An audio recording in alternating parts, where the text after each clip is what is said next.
Now this is the quintessentially awesome outfit today. So anyways, I switched up my routine today.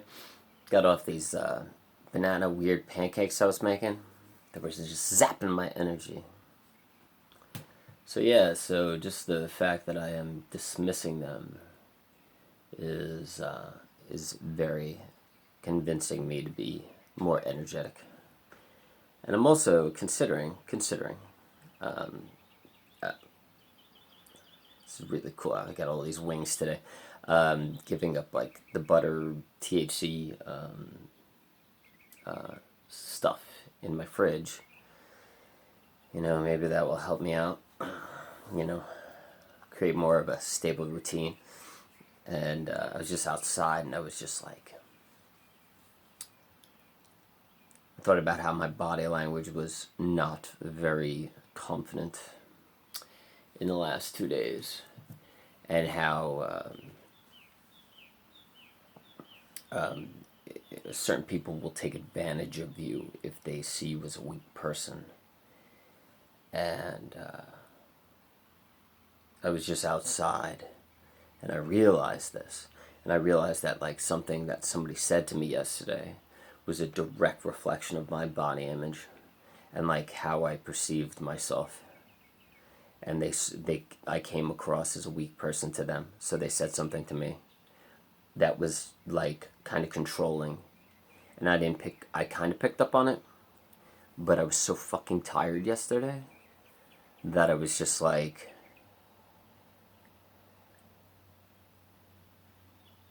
yeah, that was fucked up. And when I was outside about 10 minutes ago, I went into like my teacher stance, and I was just like this, and I was just like, you said that shit to me yesterday because you thought I was a weak person. That's the last time that shit happens. And I was like, I'm fucking throwing that fucking drug ass THC butter in the fucking river. Because like, that shit is just, that makes me fucking weak. Fuck it. It does though. I'm not fucking with you, man. Like, doing that kind of shit. I said this once to my psychiatrist, man, that was like, in drugs with me, And I said the one thing that drugs do to you is they lose your freedom.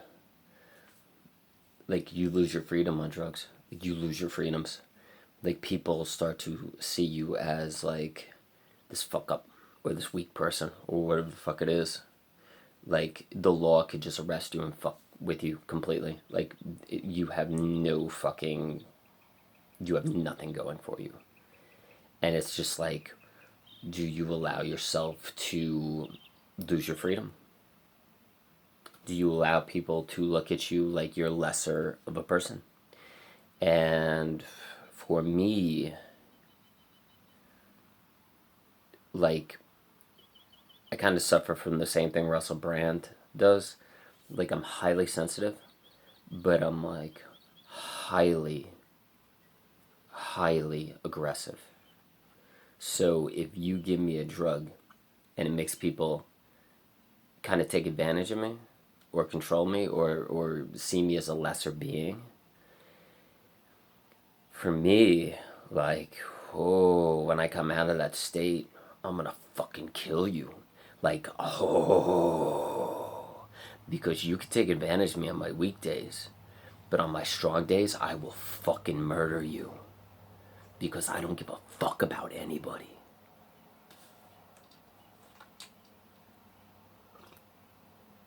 That's why it's so easy for me to kill people. Because I really don't give a fuck about people. At all.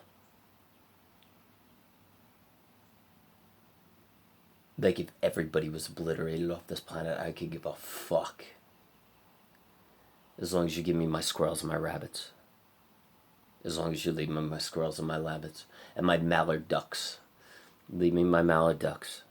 And my squirrels and my goddamn rabbits. You could take the rest of it. Oh, the birds too. Keep the birds. I like the birds. The list goes on. No, but seriously, man, like, I don't know. I don't know, man. It's like, some days I enjoy being alive, and and I think that's the case, right? When you enjoy being alive, when you enjoy your own life, you don't mind other people. You're like, fuck it, man. Other people are other people. You know, like, if everybody lives, this ain't no fucking big deal. But if you're not enjoying your life, you're like, oh, I could fucking obliterate the fucking entire planet. I could kill everybody I want. Because who gives a fuck? I think that's what it comes down to. You know, and I think a lot of us who struggle with borderline personality disorder, bipolar, all that bullshit, clinical depression, schizophrenia, whatever. I think the biggest issue for us is we have so many days where we just do not want to live, and we don't value life. We don't value human life. And we've been rejected so many times by people that we're like, you fucking motherfuckers.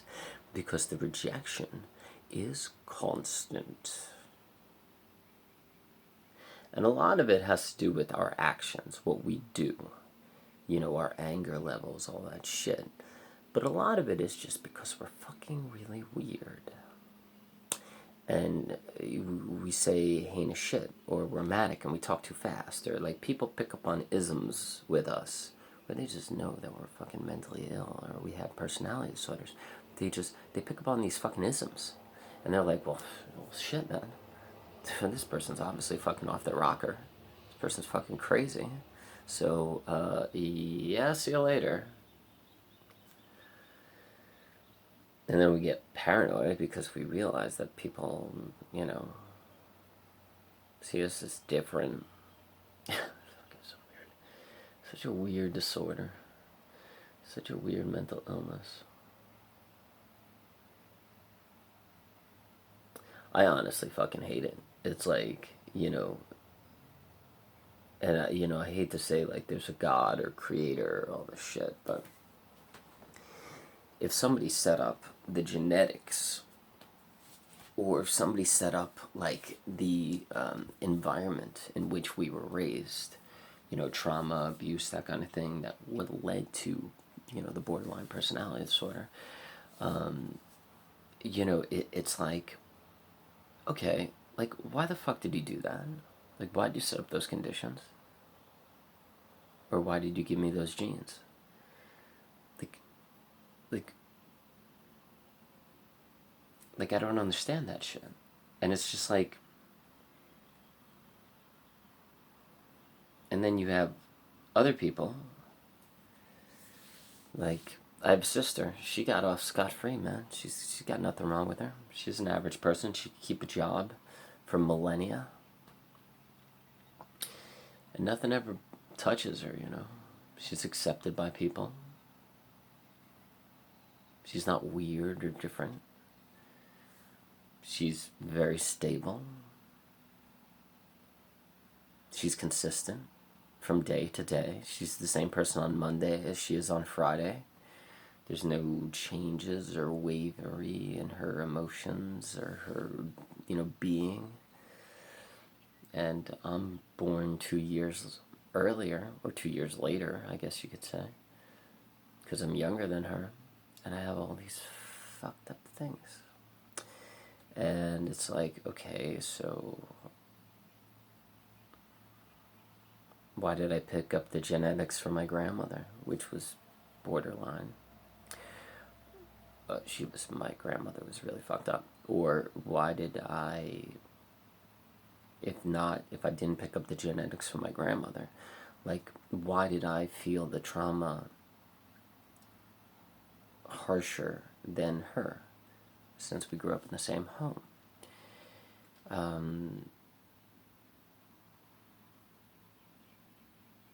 I don't know, man.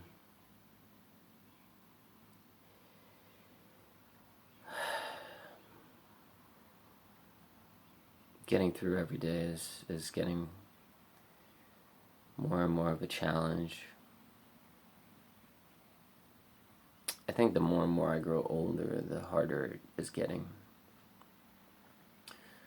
Because, like, last night I was in bed and I was thinking about, like,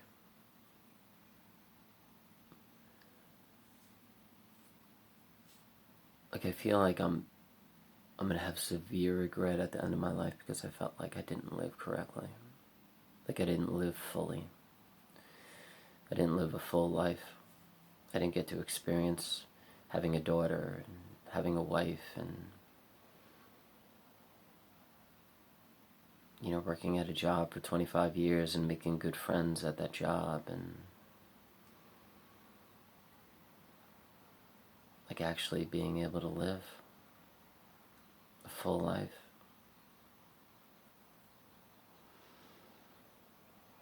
And I feel like I'm so limited in so many arenas that like I can't have that. I can't have that. And it's like, I wish I could just have that.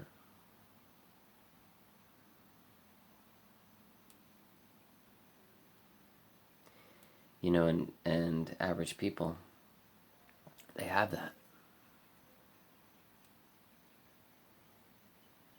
And then they have just such simple issues that they see as such a big deal.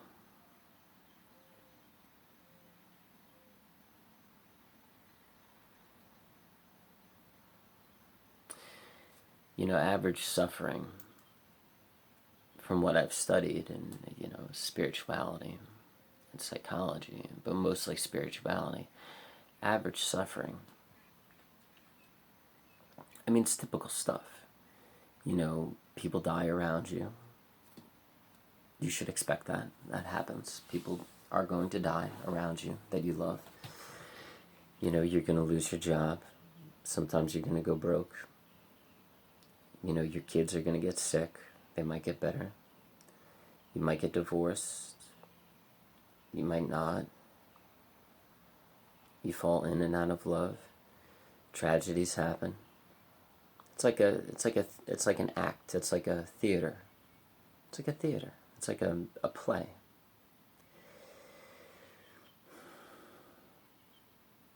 And those things are fine, man. I mean, we go through those things too.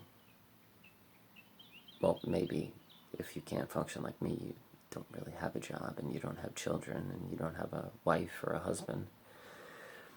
But to a degree, we do go through those things too. You know, the tragedies of life. Because we still have people around us that die.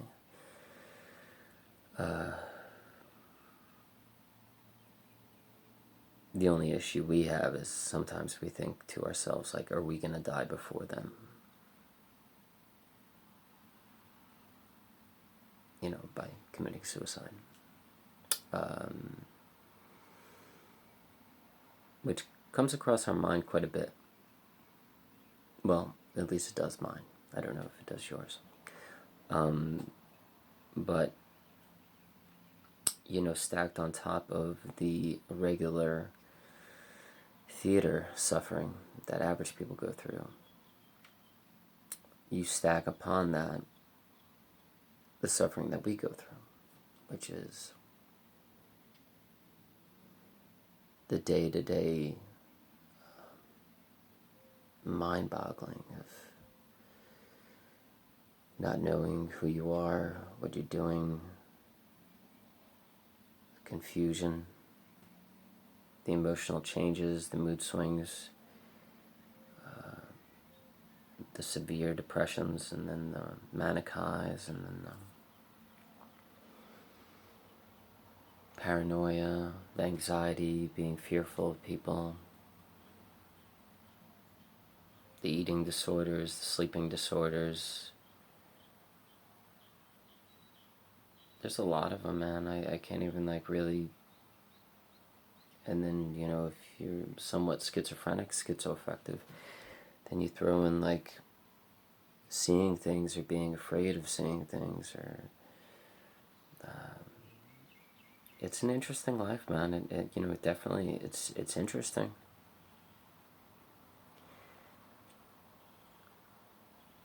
But when the realization hits that you're not really living, that's hard to swallow. When you're not really living this full life where you get to experience all these amazing things that most people do. Most people get to experience these amazing things like having children, being able to raise them properly, because they could hold down a job, they could be loving parents. They don't switch from extreme anger and rage to extreme depression and crying for no reason, where their parents, where their children are probably scared shitless of their parents, because your children are scared shitless of you if you are like that. My mom is like that. I was scared shitless most of my childhood. Hence the reason why I'm kind of fucked up now, is because, like, my childhood was kind of fucked up, man. So it's just like, God damn it, man.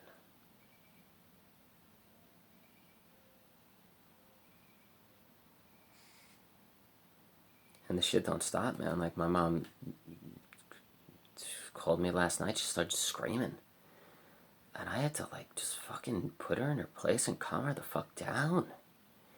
Be like, dude, this is your fault that you did this. Don't fucking yell at me. That's the fucking problem. People do the wrong shit, and then they fucking yell at you. That's what it's like coming from an abusive home. A traumatic home. That's what it's like.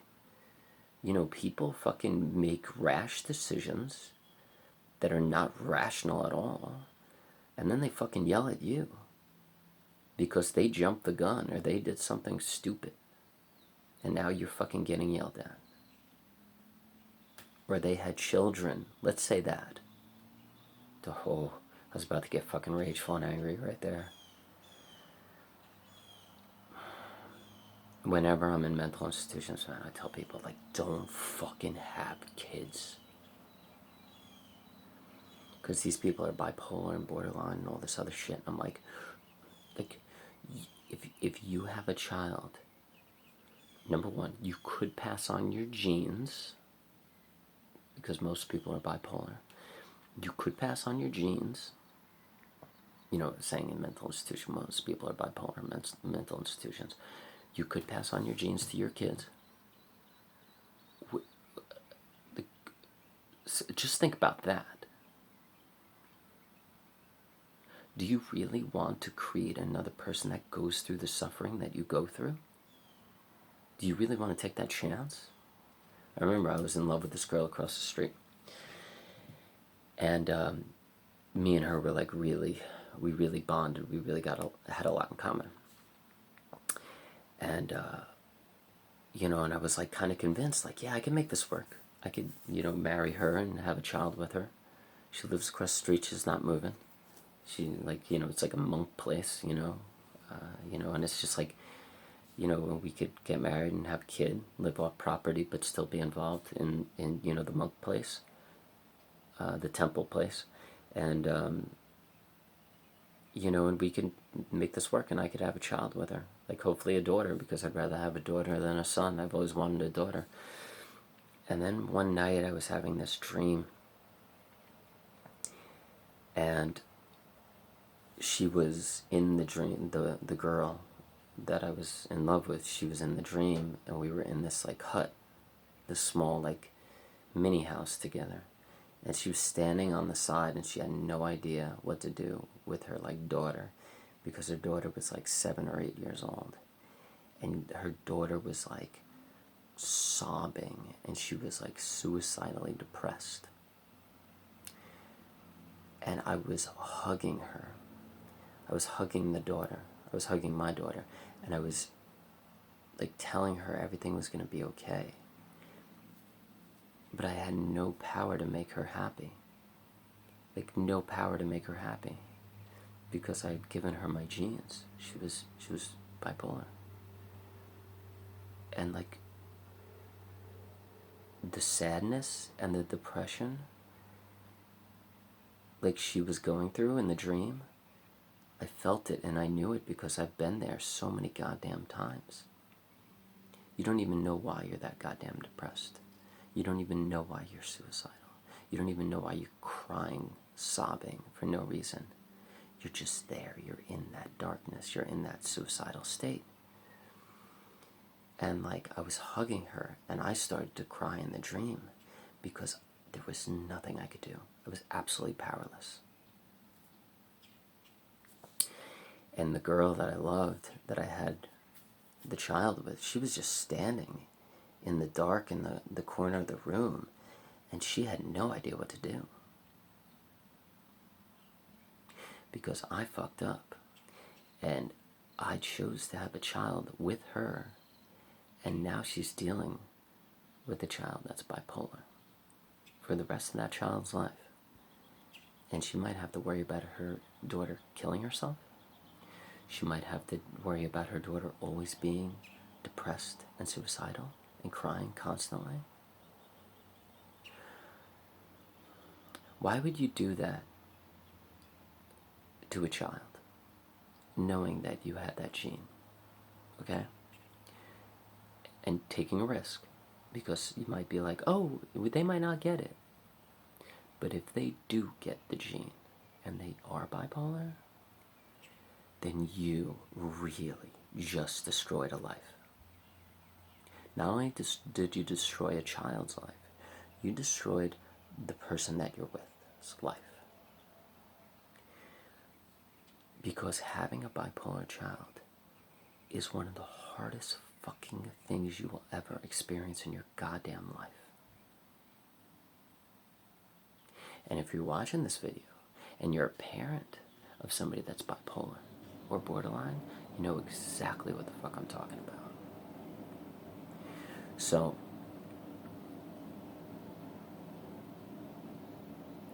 think twice before you have a child, honestly.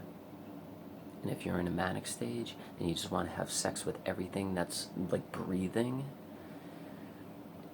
to safe sex or some whatever the fuck you gotta do. Too many oops babies. Too many goddamn oops babies in our community. I know our community. I've been in our community for a fucking long time.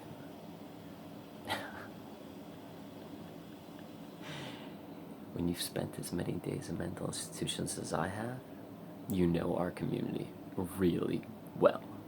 And let me tell you, there's too many oops babies in our community because of drugs, because of drinking, because of manic binges where you just want to have sex with everything but the river, okay? So, yeah, safe sex. Have fun, guys. Peace out.